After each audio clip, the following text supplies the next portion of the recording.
Pernah tak anda terfikir, di sebalik dunia kita ni ada satu kod rahsia yang menggerakkan segalanya?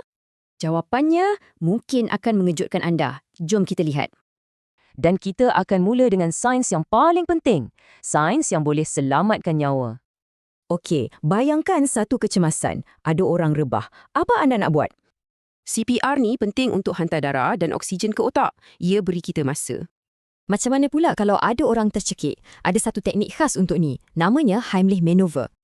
Teknik ni tolak udara dari peparu untuk keluarkan benda yang tersekat tu. Mudah tapi berkesan. Sekarang, jom kita beralih dari kecemasan kepada pencegahan.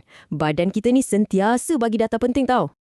Ini suhu badan normal. Kalau lebih, mungkin ada jangkitan atau badan terlalu panas.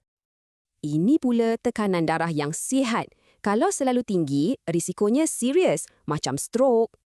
Okey, dari badan kita beralih ke dunia buatan manusia. Sains bantu kita cipta bahan-bahan hebat. Tapi kenapa ya? Rahsianya ada pada struktur atom dia. Atom yang berbeza saiz tu ganggu susunan asal, jadi lapisan atom susah nak bergerak. Sama juga macam getah. Bila tambah sulfur, ia jadi lebih kuat, macam tayar kereta kita. Sekarang kita tengok pasal tenaga pula. Macam mana kita jana kuasa untuk masa depan? Teknologi hijau ni ialah cara kita jana tenaga, tapi pada masa sama kita jaga alam sekitar.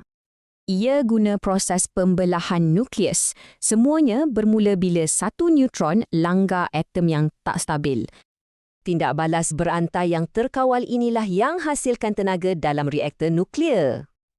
Akhir sekali, jom kita zoom in pada kod yang menjadikan anda diri anda. Badan kita ada dua cara sel membahagi. Satu untuk membesar dan baiki, satu lagi untuk pembiakan. Dan jantina anak, semuanya bergantung pada kromosom daripada si ayah. Peluangnya 50-50. Jadi, nampak kan? Sains bukan setakat subjek. Ia sebenarnya manual untuk faham dunia kita.